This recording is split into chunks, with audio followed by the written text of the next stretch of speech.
केले जातात. तुमच्या नेतृत्वाखाली असलेल्या या आमदारांच्या कडून ज्या पद्धतीचं वर्तन झालं, आमदारांना किंवा नेत्यांना एक आचारसंहिता आणण्याची गरज आहे असं तुम्हाला वाटतं? निश्चितपणे चांगल्या वर्तनाची अपेक्षा आहे आणि ते दोन्हीकडनं आहे.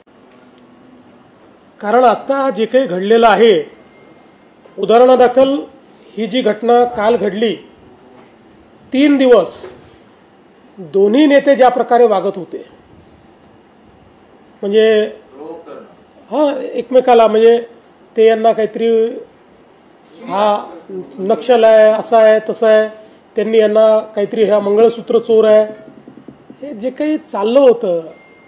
लहान मुलं, 8वीतले मुले असं नाही भांडतो. त्यामुळे हे सगळ्यांनाच हा संयम बाळगलाच पाहिजे. आपण कुठे आहोत, या सभागृहाची उंची काय आहे, हे जर लक्षात घेतलं नाही तर आपल्याला कधीच मोठं होता येणार नाही. आणि म्हणून निश्चित मला असं वाटतं की आम्हाला सगळ्यांना जे घडलं त्याचं दुःख देखील आहे आणि याच्यावर नीट उपाययोजना झाली पाहिजे, ही मानसिकताही आहे.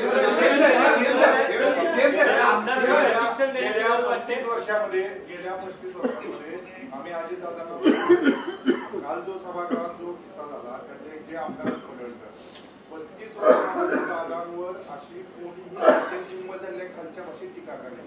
तो आमदार खालच्या भाषेत त्यांच्यावर टीका करतो. इव्हन शरद पवार, इव्हन लॉबीमध्ये जरी ते चालले तर कमीत कमी 4-5 माणसांचा आपण शिवाय देत चालतात.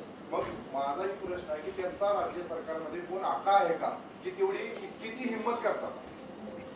असं आहे की यापूर्वी वेगवेगळ्या, म्हणजे दादा जेव्हा विरोधी पक्षात होते त्यावेळी दादांबद्दल ते चुकीचं बोलले होते. त्या संदर्भात मी स्वतः समज दिली होती. पवार साहेबांबद्दल ते ज्यावेळेस चुकीचं बोलले, मी स्वतः दिलगिरी व्यक्त केली. पण तुम्हाला पडळकरच का दिसतात, इतर कोणी का दिसत नाही? म्हणजे पडळकरांना ते समर्थन नाही, दुसऱ्याच्या चुकीने समर्थन नाही करतायत.